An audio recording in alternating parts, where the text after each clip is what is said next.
Are strengthening policies on cell phone use in schools as Iowa's governor considers signing that bill restricting cell phone use during instructional time. And just last month, as we reported, Storm Lake St. Mary's middle and high schools introduced Yondr Pouches to keep phone distractions to a minimum. KTIV's Gabriela Quinones asked a student what she thinks about them.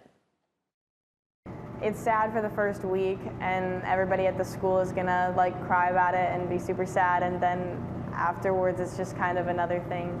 You just get used to it. Yondr pouches are made of fabric and are secured by a pin that can only be released with a magnet. In the morning, students are monitored to make sure they put their phones in the Yondr pouch. They use the magnet in the lobby to open it, put their phone inside, and close and lock it. Every morning is probably the worst part because you go from having your phone in the morning and at night, and then you put it away for 8 hours. This is a portable magnet that can be used for emergencies or if teachers want their students to use their phones for an assignment.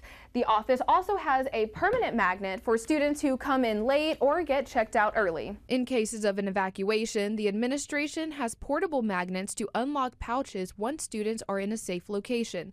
They will utilize text alerts if they need to update parents during an emergency. In a lot of those cases, you wouldn't really want the students on their phones until everything was safe, because they need to be listening to instructions from teachers of where to go to get to safety and things like that. Elzen said her friendships have gotten stronger since the school started using the Yondr pouches. It also allows me to hang out with people after school more, if that makes sense. If I have something to show someone, I have to wait, and then I spend more time talking to them after school, and it's almost a way that you can have more friendship with the people around you. In Storm Lake, Iowa, Gabriela Quinones, KTIV News 4.